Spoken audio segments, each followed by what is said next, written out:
স্বাগত 2025 happy new year. রঙিন আলোর ঝলকানি আর ঘরোয়াভাবে বাড়ির ছাদে ছোট পরিসরে নানান আয়োজনে নতুন বছরকে বরণ করছে মানুষ। আতশবাজি আর ফানুস ওড়ানোয় নিষেধাজ্ঞা থাকলেও অনেক স্থানে বাঁধ ভাঙা আনন্দে বাধা হয়ে দাঁড়ায়নি তা।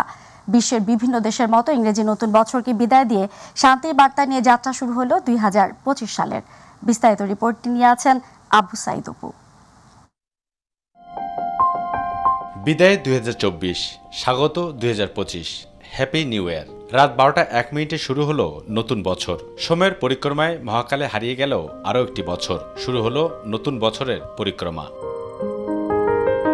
বাংলাদেশেও অনেক প্রাপ্তি, হতাশা ও নানা ঘটনা দুর্ঘটনা এবং জুলাই আগস্টের গণ অভ্যুত্থানের মধ্য দিয়ে শেষ হলো 2024। সূর্যাস্তের সঙ্গে সঙ্গে হতাশা, দুঃখ ও না পাওয়ার বেদনাকে বিসর্জন দিয়ে আনন্দ উল্লাসের মাধ্যমে নতুন আশা আর সম্ভাবনাকে স্বাগত জানিয়ে বিশ্বের সঙ্গে তাল মিলিয়ে এগিয়ে যাবে লাল সবুজের বাংলাদেশ।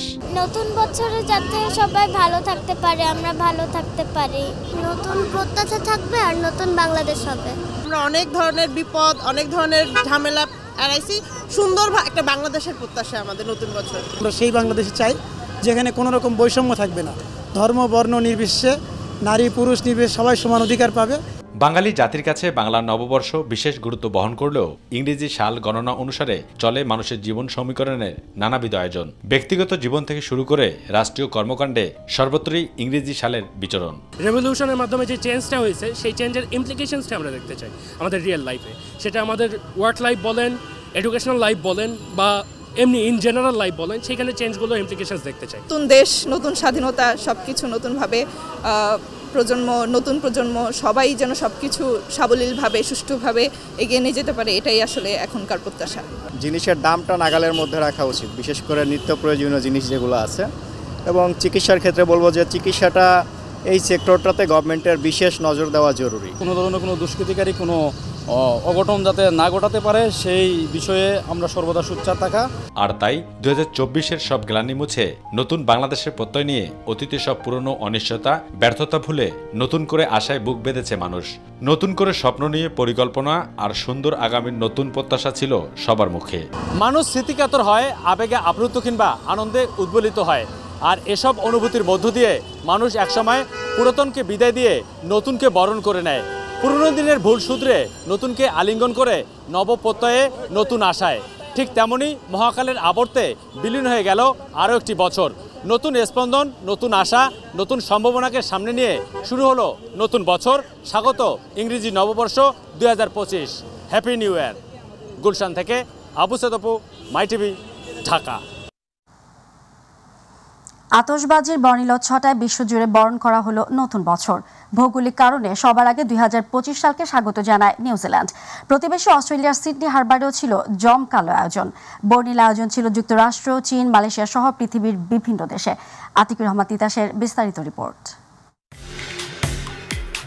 আতশবাজির বর্ণিল ছটায় বিশ্বজুড়ে বরণ করা হলো নতুন বছর। ভৌগোলিক কারণে সবার আগে 2025 সালকে স্বাগত জানায় নিউজিল্যান্ড। প্রতিবেশী অস্ট্রেলিয়ার সিডনির হারবারেও ছিল জমকালো আয়োজন। বর্ণিল আয়োজন ছিল চীন, মালয়েশিয়া সহ এশিয়ার বিভিন্ন দেশে। ঘড়ির কাঁটা রাত 12টা ছুতেই নতুন বছরকে স্বাগত জানিয়ে নিউজিল্যান্ডে শুরু হয় আতশবাজি। 2025 সালকে বরণ করা হয় অকল্যান্ডের স্কাই টাওয়ারের আতশবাজির উৎসব দিয়ে। নিউজিল্যান্ডের পর বর্ষবরণের উৎসব শুরু হয় প্রতিবেশী অস্ট্রেলিয়ায়। 2025 সালকে স্বাগত জানানোর সবচেয়ে জমকালো আয়োজন করা হয় সিডনিতে। চোখ ধাঁধানো আতশবাজিতে মেতে ওঠে হারবার। বর্ণিল আলোয় রঙিন হয়ে ওঠে সিডনির আকাশ। ভৌগোলিক দূরত্বে দেরিতে নতুন বছর আসলেও আয়োজনের কমতি নেই অন্যান্য দেশেও। ঐতিহ্যবাহী সাংস্কৃতিক আয়োজনে 2025 সালকে বরণ করেছে চীনের মানুষ। নতুন বছর বরণে আয়োজন ছিল তাইওয়ানেও। 101 তলা তাইপে টাওয়ারে ছিল আতশবাজির মনোমুগ্ধকর আয়োজন। এদিকে ঘড়ির কাঁটা 12টা ছুঁতেই বর্ণিল আতশবাজির মাধ্যমে নতুন বছরকে বরণ করে নেওয়া হয় হংকংয়ে। মালয়েশিয়া সহ এশিয়ার বিভিন্ন দেশেও জমকালো আয়োজনে স্বাগত জানানো হয় 2025 সালকে। নতুন বছর বরণে নানা জমকালো আয়োজন রয়েছে যুদ্ধবিধ্বস্ত মধ্যপ্রাচ্য সহ এশিয়ার বিভিন্ন দেশেও। আর ভৌগোলিক কারণে সবার শেষে 2025 সালকে স্বাগত জানালো যুক্তরাষ্ট্র। জমকালো আয়োজন ছিল ঐতিহাসিক টাইম স্কোয়ারে। নতুন করে সাজানো হয় ক্রিস্টাল বল। আতিকুর রহমান তিতাস, মাই টিভি। 2024 আজীবন স্মরণীয় হয়ে থাকবে বাঙালির হৃদয়ে। সংঘাত, হানাহানি, আপনজন হারানোর বেদনা, সেই সাথে নতুন স্বাধীনতার এক অনন্য অনুভূতি, সব মিলে 2024 একদিকে যেমন আনন্দের, অপরদিকে অনেক শহীদের রক্তে ভেজা বেদনা স্মৃতিগাথা। এ বিষয়ে আরও জানাচ্ছেন নুসরাত শারমিন। 2024 সালটি আজীবন স্মরণীয় হয়ে থাকবে বাঙালির হৃদয়ে। সংঘাত, হানাহানি, আপনজন হারানোর বেদনা, সেই সাথে নতুন স্বাধীনতার এক অনন্য অনুভূতি, সব মিলিয়ে 2024 একদিকে যেমন আনন্দের, অপরদিকে অনেক শহীদের রক্তে ভেজা বেদনার স্মৃতিগাথা। 2024কে বাঙালির জীবনে এক কালো অধ্যায় আখ্যায়িত করে তা যেন আর কখনো জনজীবনে ফিরে না আসে, এমন প্রত্যাশা সাধারণ মানুষের। সেই সাথে নতুন বছরে নতুন আকাঙ্ক্ষার কথাও জানান তারা। আমাদের সবার প্রত্যাশা থাকবে যে 24 সালটা আর না আসুক, এভাবে যে এত শহীদ মারা গিয়েছে আমাদের ক্যাম্পাসে, এত রক্তপাত হয়েছে, এটা যাতে না হয়, 24 সালে ব্যাপারটা পুনরাবৃত্তি না হয় এবং ব্যাপারটা আরো সুন্দর এবং স্মুথলি এগিয়ে যায়, আমরা সেই প্রত্যাশাই করব। আনন্দ চাইলেও করতে পারছি না, আবার দেখা যাচ্ছে যদি আনন্দ করতে যাই তাহলে হয়তো বা আমাদের শহীদ ভাইদের কথা মাথায় রেখে আনন্দটা আমরা মন থেকে আমরা করতে পারবো না। সো এই জিনিসগুলো চিন্তা করে আমরা এই বছরটাকে এইভাবেই আর কি কাটিয়ে দিচ্ছি, চিন্তা করছি সামনে আরও কীভাবে এগিয়ে যেতে পারি, এই চিন্তাই আমরা করছি আপাতত। নতুন করে যে স্বাধীনতা পেয়েছি, এটি 24 সালের সবচেয়ে বড় প্রাপ্তি। 25-এর কথা যদি বলি, নতুন বছরকে আমরা স্বাগত জানাতে হবে এবং আমরা এটা চাই যে বাংলাদেশের মানুষ যাতে সুন্দরভাবে বসবাস করতে পারে, বিশেষ করে আবার কোনো অপশক্তি বাংলাদেশ নিয়ে যাতে ষড়যন্ত্রে লিপ্ত না হতে পারে, সকল কিছু স্বপ্নের সম্মিলিত রূপ আমরা 25 সালে দেখতে চাই। সবাইকে ইংরেজি নতুন বছরের শুভেচ্ছা। এদিকে দেশবাসীকে ইংরেজি নতুন বছরের শুভেচ্ছা জানিয়ে ডিএমপির মিডিয়া বিভাগের উপকমিশনার তালেবুর রহমান জানান, নতুন বছরে পুলিশ শতভাগ নিষ্ঠা ও আন্তরিকতার সাথে জনস্বার্থে দায়িত্ব পালন করবে। একই সাথে 2025-এর কর্মপরিকল্পনার কথাও তুলে ধরেন তিনি। আমরা প্রত্যাশা করি আমরা ভবিষ্যতের দিকে তাকাবো, পূর্বে যা হয়েছে আমরা সেগুলো ভুলে গিয়ে নতুনভাবে আমাদের যে পরিবেশ, আমাদের যে প্রিয় ঢাকা মহানগর, সেটাকে আমাদের মতো করে সাজিয়ে তোলার জন্য, এটা যেন সবার জন্য একটা স্বস্তিদায়ক হয়, সেই উদ্দেশ্যে সবাই মিলেমিশে একসাথে কাজ করব। আমি ঢাকা মেট্রোপলিটন পুলিশের পক্ষ থেকে ঢাকা মহানগরবাসীকে জানাচ্ছি ইংরেজি নববর্ষের শুভেচ্ছা। পুরনোকে ছেড়ে ফেলে নব উদ্যমে ইংরেজি নতুন বছর 2025কে বরণ করে নিল দেশবাসী।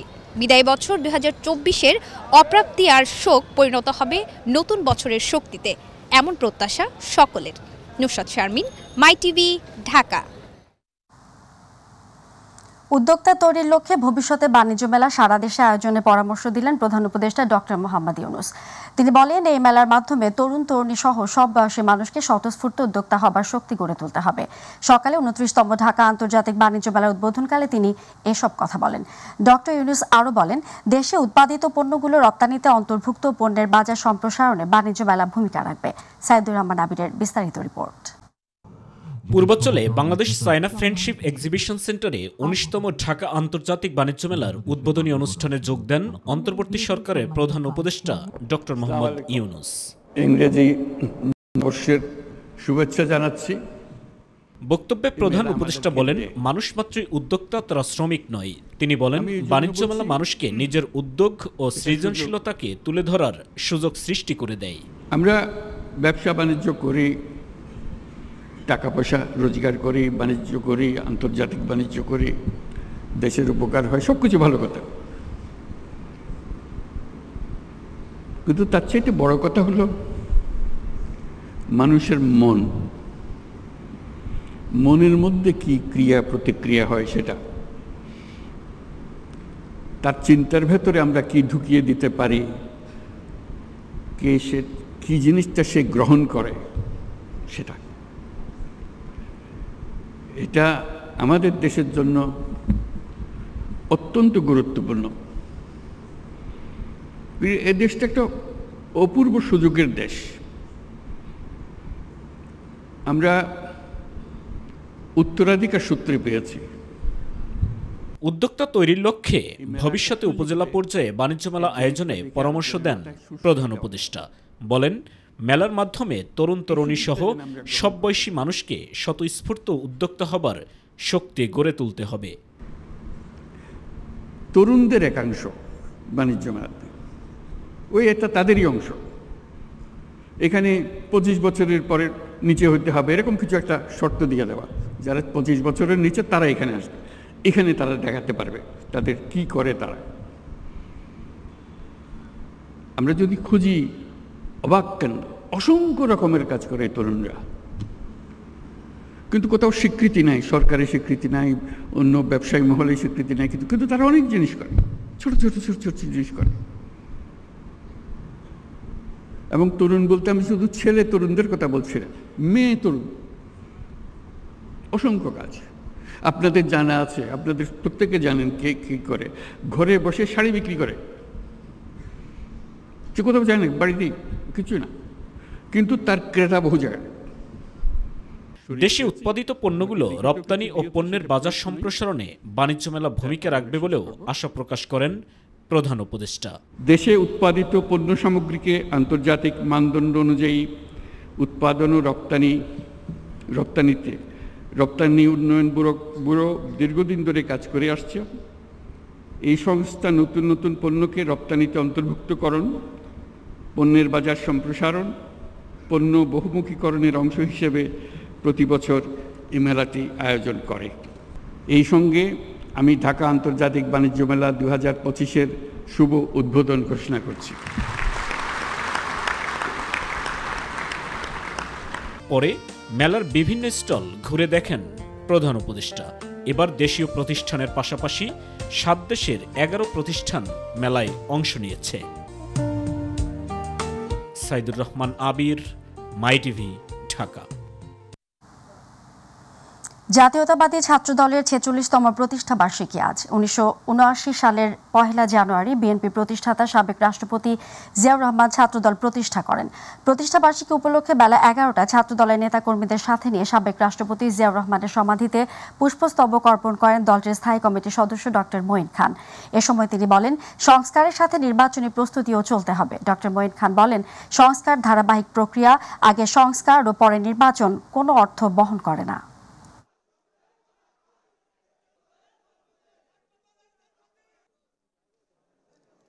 সংস্কার কোনোদিন থেমে থাকে না, কাজেই আগে সংস্কার পরে নির্বাচন অথবা আগে নির্বাচন পরে সংস্কার, এগুলো কোনো অর্থবহ প্রশ্ন নয়।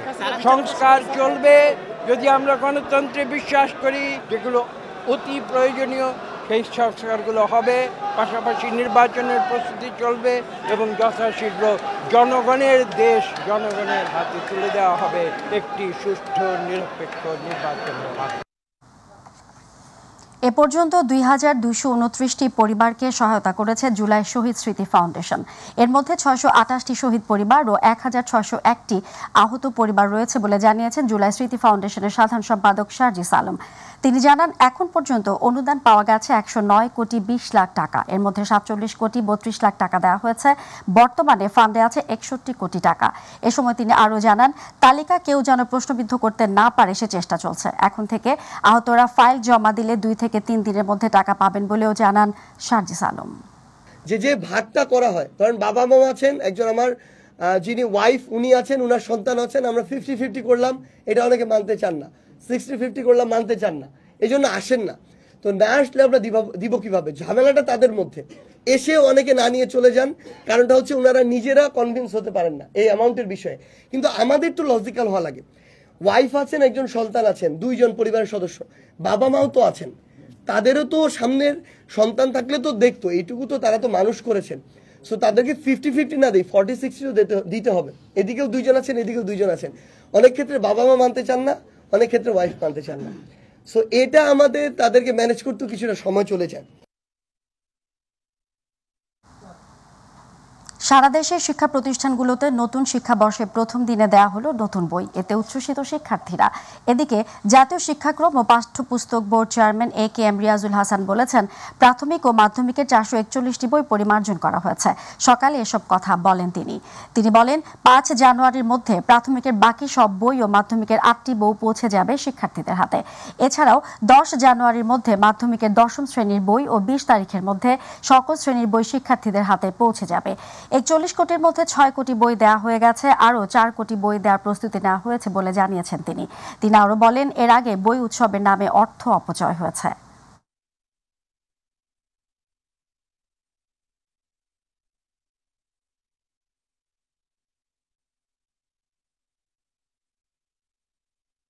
জানুয়ারির 5 তারিখের মধ্যে প্রাথমিকের বাকি সকল বই, 10 তারিখের মধ্যে মাধ্যমিকের প্রায় 8টি বই এবং 20 তারিখের মধ্যে সকল বই যাবে। সেই সঙ্গে দশম শ্রেণীর শিক্ষার্থীদেরকে জোর দিয়ে সেই 5 তারিখের মধ্যে, জানুয়ারির 5 তারিখের মধ্যে দশম শ্রেণীর সকল বই দেওয়ার আমরা তৎপরতা চালিয়ে যাচ্ছি। দর্শক, ইঞ্জিনিয়ার্স ইনস্টিটিউশনে ছাত্রদলের প্রতিষ্ঠা বার্ষিকী উপলক্ষে চলছে আলোচনা সভা। সেখানে আছেন সহকর্মী ইউসুফ আলী, আমরা সরাসরি যুক্ত হচ্ছি তার সাথে। ইউসুফ, ছাত্রদলের প্রতিষ্ঠা বার্ষিকী উপলক্ষে কি আয়োজন ছিল আজ রাজধানীতে, আর এছাড়া আগামীর বাংলাদেশ বিনির্মাণে ছাত্র নেতাদের প্রত্যাশা কি?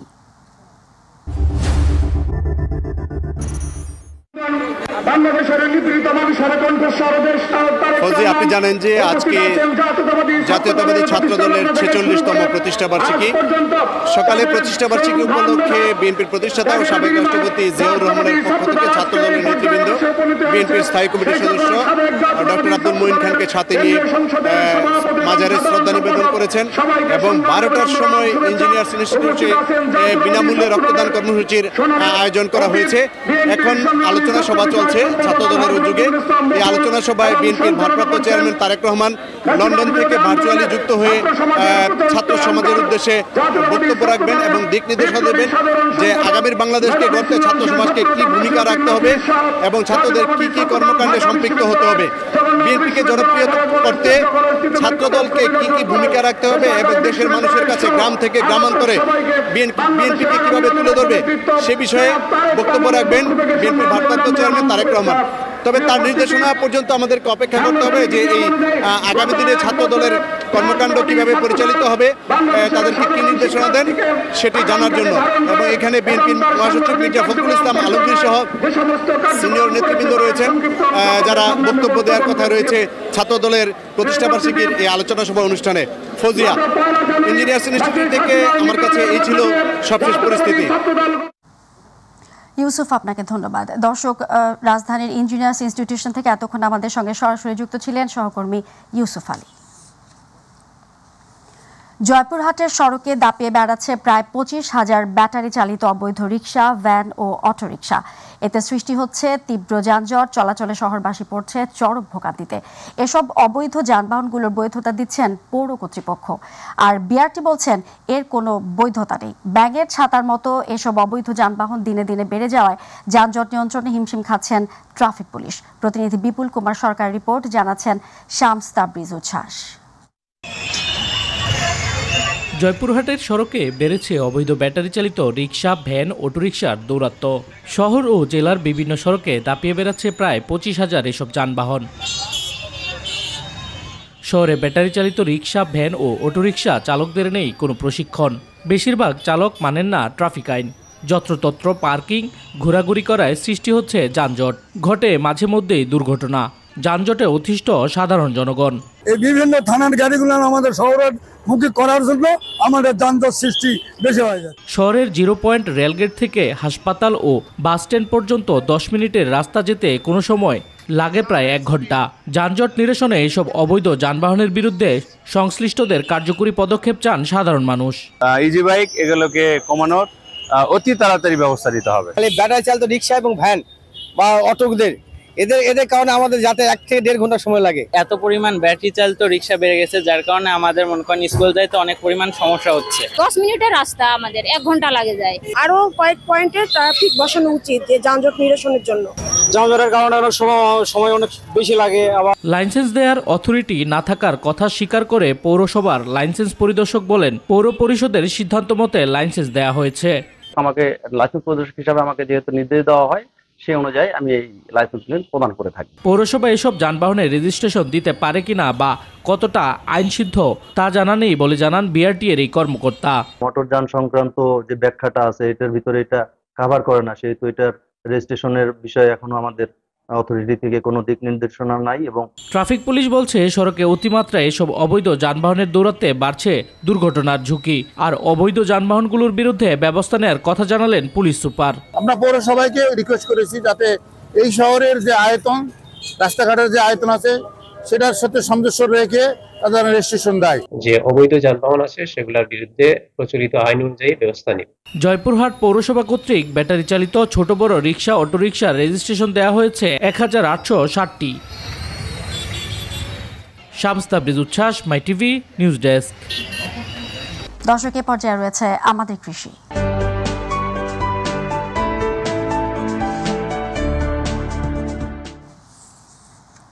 গাছে গাছে ঝুলছে হলুদ আর কমলার মেলবন্ধন, চারপাশে রঙিন ফলের সমারোহ। দিনাজপুরে 7 বন্ধুর উদ্যোগে পরিত্যক্ত জায়গায় গড়ে উঠেছে একটি মনোমুগ্ধকর ফলের বাগান। এ বাগানে এখন রয়েছে 450টিরও বেশি জাতের কমলা। সম্পূর্ণ প্রাকৃতিক উপায়ে উৎপাদিত এই বাগানটি স্থানীয় অর্থনীতিতে এনে দিচ্ছে নতুন গতি।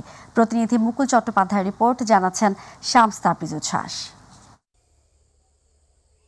মুসাবি রেজা অভিনামে এক যুবক তার 6 বন্ধুকে নিয়ে 2022 সালে 16 একর পরিত্যক্ত জায়গায় গড়ে তোলেন কমলার বাগান। বর্তমানে বাগানটিতে দার্জিলিং, মান্ডারিং, চায়না, ছাতকি সহ 450-রও বেশি জাতের কমলা রয়েছে। তাদের এই কৃষি প্রজেক্টের নাম দিয়েছে কৃষজ। নিরাপদ খাদ্য নিশ্চিত করতে বাগানে ব্যবহার করা হয় কেমিক্যাল মুক্ত জৈব সার, ভার্মিকম্পোস্ট। পাশাপাশি বাগানটি পরিচর্যায় লোক প্রয়োজন হওয়ায় কর্মসংস্থান তৈরি হচ্ছে স্থানীয় শ্রমিকদের। প্রতিদিন বিভিন্ন স্থান থেকে কমলা বাগান দেখতে আসছেন নানা বয়সী মানুষ। আমাদের প্রথম থেকে বাজারজাত করাটা বাজারজাত আমরা শুরু করেছি। আমাদের আসলে আর কি ইচ্ছা ছিল শুরু থেকে যে আমরা একটা এগ্রিকালচার হাবের মতো করে বিষয়টাকে ফোন করার, যেন এন্টার এরিয়ায় যে কৃষিগত যত সমস্যা বা তথ্য নিয়ে আমাদের হাবের মধ্যে থেকে পরামর্শ নিয়ে আমরা যেন তাদের উপকারের জন্য কিছু কাজ করতে পারি। আমাদের এখানে লোকাল জনসংখ্যা থেকে অনেকেই আমাদের এখানে রেগুলার বেসিসে কাজ করছে।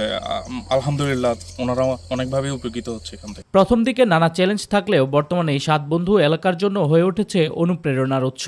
তারা বলছে সরকারি সহায়তা পেলে তারা এই প্রজেক্টকে আরো বড় পরিসরে নিয়ে যেতে চান। গভর্নমেন্টের থেকে যদি এই টাইপের অ্যাগ্রো ফার্মগুলোতে কোনো ধরনের হেল্প যদি থাকে, ওনারা যদি আমাদের পাশে এসে দাঁড়ায়, ওটা খুবই ওয়েলকাম ওনাদের। আমরা গোটা বাগান জুড়ে যেই স্প্রে বা সার যেই জিনিসগুলো আমরা করি, এগুলো আমাদের একটা চার্ট আছে, সাপ্তাহিক চার্ট আছে। এই চার্ট অনুযায়ী আমাদের এই কাজগুলো করা হয়।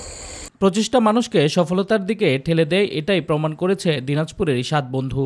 চাষিদের কমলা চাষে উদ্বুদ্ধ করতে পারলে আমদানি নির্ভরতা কমার পাশাপাশি অর্থনীতিতে ভূমিকা রাখবে এই ফল বলে মনে করেন সংশ্লিষ্টরা। শামস তাবরিজ উচ্ছ্বাস, মাই টিভি নিউজ ডেস্ক।